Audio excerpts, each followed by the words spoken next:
Driver वो M से आ गए ऐसी होती है ऐसी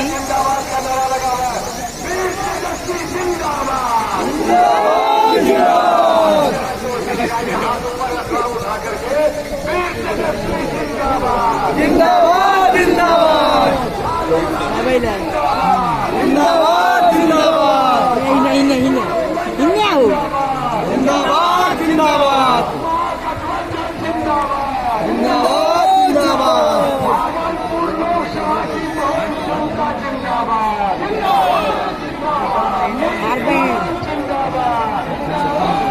Seorang jauh, pengkani cuma ini. Aku bercakap itu gitu. जिंदाबाद जिंदाबाद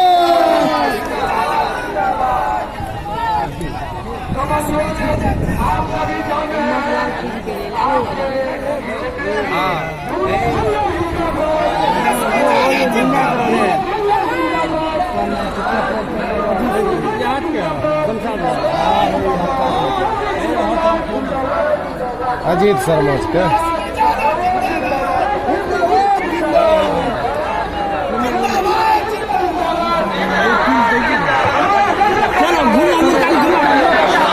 ये जनता के हाथ में है, इसलिए झूठे वादे इस बार नोटबंदी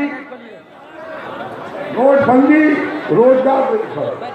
इसलिए मैं आपसे आग्रह करूंगा कि आप शैलेश कुमार उर्फ बूढ़ो मंडल जी को तो आप पहले से जानते हैं, मुझे भी जानते हैं।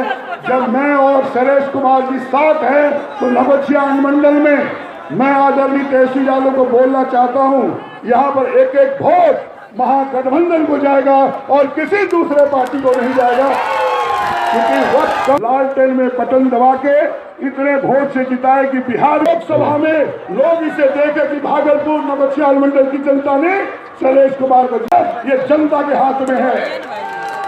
इसलिए झूठे वादे इस बार नोटबंदी रोजगार है। इसलिए मैं आपसे आग्रह करूंगा कि आप शैलेश कुमार उर्फ बूढ़ो मंडल जी को तो आप पहले से जानते हैं, मुझे भी जानते हैं। जब मैं और शैलेश कुमार जी साथ हैं तो नवछिया मंडल में मैं आदरणीय तेजस्वी यादव को बोलना चाहता हूं, यहाँ पर एक एक वोट महागठबंधन को जाएगा और किसी दूसरे पार्टी को नहीं जाएगा, क्योंकि वक्त लालटेन में बटन दबा के इतने वोट से जिताए कि बिहार लोकसभा में लोग इसे देखे कि भागलपुर नवगछिया मंडल की जनता ने शैलेश कुमार को। नीरज यादव जी और मंच पर उपस्थित सभी सम्मानित राष्ट्रीय जनता दल, हम वीआईपी कम्युनिस्ट पार्टी के में हम लोग हैं। निश्चित रूप से यह चुनाव एक बहुत बड़ा बदलाव का चुनाव है। लालू प्रसाद यादव जी ने जेल से ही संदेश भेजने का काम किया है कि यह देश टूटेगा या रहेगा, या देश में फिर से दोबारा चुनाव होगा या नहीं होगा, इसका निर्णय इस बार यह 2019 का चुनाव में तय होना है। इसलिए मैं आप लोगों से ये करबद्ध प्रार्थना करते हैं कि निश्चय ही जिस ईमानदारी के साथ, जिस ताकत के साथ आपने 5 वर्ष पहले जो जिम्मेवारी बुलो मंडल के कंधे पर आपने सौंपने का काम किया था, निश्चय ही उस जिम्मेवारी को पूरी तरह ईमानदारी पूर्वक कर्तव्य निष्ठ भाव से 5 साल तक आप लोगों की सेवा में लगातार रहा। निश्चय ही जो जिम्मेवारी आपने दिया था 5 साल में उसको पूरी तरह से निर्वहन करने का काम किया। ऐसा एक भी काम बुलो मंडल ने नहीं करने का काम किया जो कि 5 साल में हमारे लोगों का सिर जो है शर्म से झुकने का काम करे। ऐसा काम बुलो मंडल ने एक भी काम नहीं किया। जहां तक विकास की बातें हैं, आप तमाम नवगछिया वासियों को ये पता की बात हो, चाहे इस्माइलपुर को प्रखंड बनाने की बात हो, चाहे फरीद को प्रखंड बनाने की बात हो, चाहे नारायणपुर को प्रखंड बनाने की बात हो, निश्चित रूप से तमाम चीज आदरणीय लालू प्रसाद यादव जी ने देने का काम किया था। और चाहे विक्रमशिला सेतु हो, या भी लालू से कहा था कि आप निश्चित रूप से जो लालू प्रसाद यादव जी ने पुलिस जिला बनाया था। भागलपुर प्रमंडल का एक उत्कृष्ट शैक्षणिक संस्थान Diksha international school. Diksha international school affiliated to CBSE New Delhi, nursery to 10+2 co-ed English medium day cum residential school along with IIT and medical preparation. Diksha International School, Ibrahimpur, Sabor, Bhagalpur. For any inquiry, please dial 9934855177 or 7739557459. Naugachia की सर्वश्रेष्ठ furniture दुकान मां Ambe enterprises, तेतरी दुर्गा स्थान नवगछिया एवं सिंधिया मगनपुर। यादव जी और मंच पर उपस्थित सभी सम्मानित राष्ट्रीय जनता दल, हम वीआईपी कम्युनिस्ट पार्टी के में हम लोग हैं। निश्चित रूप से यह चुनाव एक बहुत बड़ा बदलाव का चुनाव है। लालू प्रसाद यादव जी ने जेल से ही संदेश भेजने का काम किया है कि यह देश टूटेगा या रहेगा, या देश में फिर से दोबारा चुनाव होगा या नहीं होगा, इसका निर्णय इस बार यह 2019 का चुनाव में तय होना है। इसलिए मैं आप लोगों से ये करबद्ध प्रार्थना करते हैं कि निश्चय ही जिस ईमानदारी के साथ, जिस ताकत के साथ आपने 5 वर्ष पहले जो जिम्मेवारी बुलो मंडल के कंधे पर आपने सौंपने का काम किया था, निश्चय ही उस जिम्मेवारी को पूरी तरह ईमानदारी पूर्वक कर्तव्य निष्ठ भाव से 5 साल तक आप लोगों की सेवा में लगातार रहा। निश्चय ही जो जिम्मेवारी आपने दिया था 5 साल में उसको पूरी तरह से निर्वहन करने का काम किया। ऐसा एक भी काम बुलो मंडल ने नहीं करने का काम किया जो कि 5 साल में हमारे लोगों का सिर जो है शर्म से झुकने का काम करे। ऐसा काम बुलो मंडल ने एक भी काम नहीं किया। जहां तक विकास की बातें हैं, आप तमाम नवगछिया वासियों को ये पता की बात हो, चाहे इस्माइलपुर को प्रखंड बनाने की बात हो, चाहे फरीद को प्रखंड बनाने की बात हो, चाहे नारायणपुर को प्रखंड बनाने की बात हो, निश्चित रूप से तमाम चीज आदरणीय लालू प्रसाद यादव जी ने देने का काम किया था। और चाहे विक्रमशिला सेतु हो, या भी लालू से कहा था कि आप निश्चित रूप से जो लालू प्रसाद यादव जी ने पुलिस जिला बनाया था, मुख्यमंत्री नीतीश जी को बिहार की चिंता होती तो 4 साल में 4 सरकार नहीं बनाते। 4 साल में 4 सरकार बनाया तो आप बताओ बिहार में विकास कैसे संभव है। हम तो इतना कहना चाहते हैं आप लोगों से कि ये लोग आप लोगों को धोखा देने का काम किया है। नीतीश जी ने लालू जी को, तेजस्वी को या राष्ट्रीय जनता दल को धोखा नहीं देने का काम किया है। बल्कि पूरे बिहार करोड़ की जनता को धोखा देने का काम किया है। इसलिए इस अपमान का बदला आप लोगों को लेने का काम करना है। आप लोग सब लोग यहाँ जो है भारी संख्या में नौजवान हैं। ये लोग रोजगार आज देख लीजिए, किसको रोजगार मिला, 15-15 लाख रुपए किसको मिला, पता नहीं भागलपुर स्मार्ट सिटी बना कि नहीं बना, कितने वादे इन्होंने किए थे, पूरा कोई एक वादा बता दीजिए जो इन्होंने करने का काम किया, एक वादा नहीं। आज किसानों की स्थिति देख लीजिए, आज किसानों की स्थिति देख लीजिए तो आप देखिएगा सही मूल्य नहीं मिल रहा, आपको खाद नहीं मिल रहा, कर्ज किसानों की माफ नहीं की जा रही, आपदा की स्थिति पे आ गए हैं लोग। और हमारे चाचा कोई काम ना कर करके खाली शराबबंदी करा है।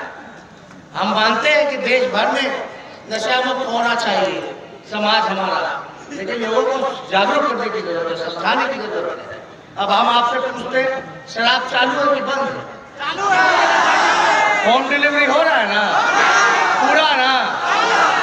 200 रुपए के बोतल 1500 में मिल रहा है ना? हाँ, आप बताइए, ये 200 रुपए और 1500 रुपए का जो अंतर है, 1300 रुपए का पैसा कौन खा रहा है? नीतीश चाचा के फंड में जा रहा है कि नहीं जा रहा है? ये लोग माफियाओं को नहीं पकड़ते हैं, गरीब को पकड़ते हैं। यहाँ तालियों पीजिएगा, महुओ पीजिएगा तो गरीबे को जेल ले जाएगा। अब बड़ा बड़ा अधिकारी अमीर दारू पी रहा है तो उस पर कोई कार्रवाई नहीं होती है।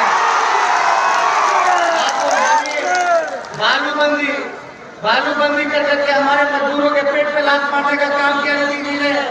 आर्थिक रूप से कितने कमजोर लोग हैं, दिन रात मजदूरी कर करके बाल बच्चों को 2 वक्त का रोटी खिलाने का काम करते हैं, और नीतीश जी ने उनके पेट पे लात मारने का काम किया। इतने दिन तक बालूबंदी कराने का काम किया। आज आप बताओ, नीतीश जी कहते हैं बालू माफिया, बालू माफिया। पहले बालू सस्ता था कि अब महंगा हुआ? बताइए, अभी महंगा हुआ है ना? तो माफिया कौन हुआ भैया? पहले सस्ता था तो अच्छा था ना, अब तो महंगा हो गया। कितना मजदूरों को उन्होंने जो है रोजगार छीनने का काम किया। मोदी जी से मांगेगा रोजगार तो बोलते हैं पकौड़ा छानो, पकौड़ा छानो। हम तो कहते हैं मोदी जी, घर में भूखा अगर कोई सो रहा हो, परिवार के लोग को घर चलाने के लिए हमको पकौड़ा भी बेचेंगे। भले ही हम MBA का डिग्री लिए हुए हैं, हमको रोजगार नहीं। भले ही हम इंजीनियरिंग का, डॉक्टर का डिग्री लिए हुए हैं, लेकिन हमको घर अगर चलाना है तो अगर रोजगार नहीं मिलेगा तो हमको पकौड़ों बेचेंगे। लेकिन कम से कम मोदी जी 15-15 लाख का वादा कीजिए, उसमें 2-3 लाख रुपया बोनी करा दीजिए ताकि पकौड़ा का दुकान लगा जाए। ये भी तो वादा पूरा कीजिए। लेकिन हर साल में 2 करोड़ लोग अगर पकौड़ा बनाएंगे तो पकौड़ा के खाएंगे? यानी 1 साल में 2 करोड़, यानी 5 साल में 10 करोड़ लोग पकौड़ा बनाएंगे। तो हर घर में पकौड़ा मिलेगा तो पकौड़ा कौन खाएगा बाहर जाकर? यानी दुकान नहीं चलने वाला है। तो इसलिए ये लोग ठग लोग हैं। अब एक बात समझो, पूरे भारत में 22 लाख सरकारी रिक्त पदे खाली। नौजवान भाई लोग सुन लीजिए, 22 लाख भारत सरकार में रिक्त पदे खाली हैं। और मोदी जी की साजिश है, अगर ये दोबारा आ गए तो जितना सरकारी नौकरी है उसको खत्म कर देंगे और पूरा प्राइवेट के हाथों में दे देंगे, पूंजीपतियों के हाथों में दे देंगे और पूरा खत्म हो जाएगा सब कुछ। तो आप जानिए, रेलवे के भर्ती में कम हुआ कि नहीं हुआ? हुआ ना? तो आप लोग जानिए, ये पूरा साजिश चल रहा है पूंजीपतियों को लाने के लिए। ये लोग गरीब और अमीर की लड़ाई है, और ये लोग अमीरों की पार्टी है। इसलिए इस न्याय, अन्याय, सच और झूठ की लड़ाई में आप लोग जो है एकजुट होकर के बुलंदी के साथ रहने का काम कीजिए। ज्यादा कुछ हम नहीं कहेंगे। हमारे पिता को जेल भेजा, हम पे मुकदमा किया, क्योंकि ये लोग जानते थे कि अगर लालू जी अगर बाहर रहेंगे तो किसी माई के लाल में दम नहीं जो हमारे आरक्षण और संविधान के साथ। आप बताओ, हम पे मुकदमा, मेरा क्या दोष था? मेरा क्या दोष था? वहां एक टोपी वाला लड़का है, जरा बाबू जल्दी आओ, लाटे पे जल्दी आओ, दौड़ के आओ, जल्दी आइए। नीतीश जी बोलते ना कि एक्सप्लेन कर दिए, तो हम एक्सप्लेन कर देते हैं। कितना उम्र है? 15 साल। इसको मूछ है, लेकिन मेरा 13 साल था। 13 साल की उम्र में नीतीश जी बोलते हैं और बीजेपी वाला बोलता कि तेजस्वी रेलवे में बैठ के घोटाला करता था। अब आप बताओ, ये घोटाला करेगा? टेंडर कैसे मिलता है? टेंडर कैसे मिलता है? खेलने में मन लगता है ना, पढ़ने में मन लगता है ना। आप बताइए क्या लेना देना? हम अगर 13 साल के मान लो हमने घोटाला किया 13 साल की उम्र में, तो उप मुख्यमंत्री रहते हुए 28 साल का लड़का, वही 13 साल का 28 साल का हो जाएगा, उप मुख्यमंत्री बनेगा, 3 डिपार्टमेंट संभालेगा, तब तो पूरा बिहार सरकार का खजाना लूट लेना चाहिए था। बताओ नीतीश कुमार जी, बताइए नीतीश कुमार जी, अगर हमने एक घोटाला किया हो उप मुख्यमंत्री रहते हुए तो नहीं। ये लोग सोचते थे कि लालू जी को जेल भेज दोगे तो लालू जी डर जाएंगे। अरे लालू जी इनके गिदड़ भक्ति से डरने वाले हैं, शेर है। कई लोग सोचा कि लालू जी तो डरा नहीं रहे, तो इनके बाल बच्चों पर मुकदमा शुरू कर दो। हम पे 35 मुकदमा, मेरे भाई पे मुकदमा, मेरी माँ पे मुकदमा, मेरी 7 बहन है, 7 बहनों पे मुकदमा, 7 बहनों की शादी हो गई, 7 जीजा है मेरे, 7 जीजा पे मुकदमा, मेरी बहन के जितने सास ससुर हैं उन सास ससुर जितने लोग थे सब पे मुकदमा, यानी 14 लोगों पर मुकदमा। समधन समधी 7 बहनें तो 14 लोग हुए ना, सास ससुर, उन समधी समधन पे भी कर दिए। और वो ने समधी के रिश्तेदारों पे भी मुकदमा। लेकिन अगर हमारे मन में लालच होता, लालू जी के मन में लालच होता, तो हम भी तो बीजेपी के साथ हाथ मिला लेते और आज बिहार के मुख्यमंत्री होते कि नहीं होते? लेकिन अपने विचार से कोई समझौता नहीं, अपने सिद्धांत और नीति से कोई समझौता नहीं, चाहे इधर से उधर कुछ भी हो जाए। जनता की लड़ाई कौन लड़ता? सामाजिक न्याय की लड़ाई कौन लड़ता? गरीब की लड़ाई कौन लड़ता? ये तो लालू जी हैं जो आपकी लड़ाई को लड़ने का काम कर रहे हैं। चाहे कितना भी परेशान किया जा रहा हो, कितना भी तंग किया जा रहा हो, लेकिन उप तक नहीं कर रहे हैं और हमेशा आगे लड़ने का काम कर रहे हैं, चाहे कुछ भी हो जाए। गरीब की लड़ाई को लालू यादव और हम लोग राष्ट्रीय जनता दल महागठबंधन के लोग लड़ाई देखते हैं। 100 बार भी ऐसा कुर्सी मिलेगा जहां हमको विचार से आप लोगों की लड़ाई से समझौता करना पड़े, तो 100 बार उस कुर्सी को लात मारेंगे, लेकिन हम आपकी लड़ाई को नहीं छोड़ेंगे।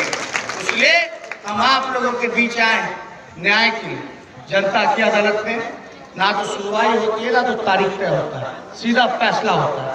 फैसला आप लोगों को करना है, आप लोगों को न्याय करना है, तो न्याय कीजिएगा ना, पूरा समर्थन रहेगा ना। जब पिताजी को जेल भेजा जा रहा था, मान लो हम गलती करते, लालू जी गलती करते तो डर गए होते, डर करके शरण में चले जाते मोदी जी के। मोदी जी तो पूरा कैसे मुकदमा खत्म करा देते, मुख्यमंत्री बना देते, है कि नहीं? अब हमारे चाचा ने पलटी मारी ना, सृजन का डर था, सृजन घोटाले का ना डर था। हम लोग सच्चे थे, ईमानदार थे, उसमें लड़ाई लड़ रहे हैं।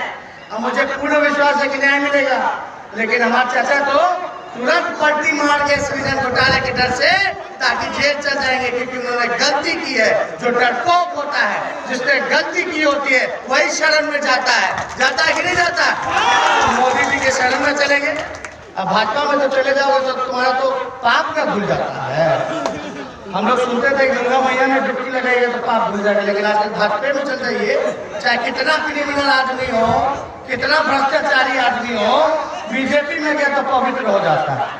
तो इसलिए हम ज्यादा कुछ नहीं कहेंगे। हमारे पिता को जब जेल भेजा जा रहा था, तो हम साथ में उनके थे।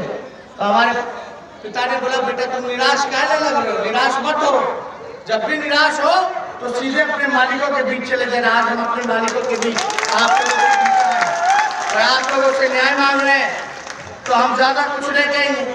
हम निश्चिंत होकर के जाना यहाँ से। अपना बेटा भाई को आशीर्वाद दीजिएगा ना, दोनों हाथ उठा करके दीजिए। पीछे से लोग बैठे हैं, अब हम नारा लगाइए, आप लोग नारा लगाइएगा, नारा लगाएंगे, आप लोग लगाओगे साथ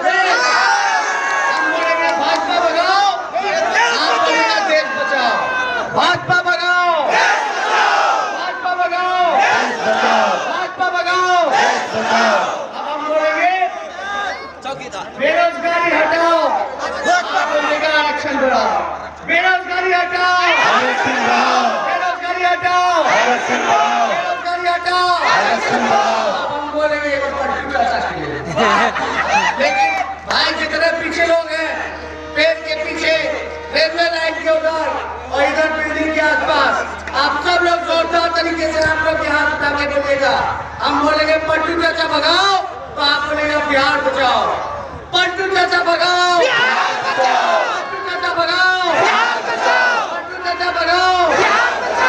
आप सब लोगों का दिल से धन्यवाद करते हैं। आप लोगों की अनुमति तो बुल्लू जी का जीत का माला पहना दे, जोर से बोलिए, पहना दे।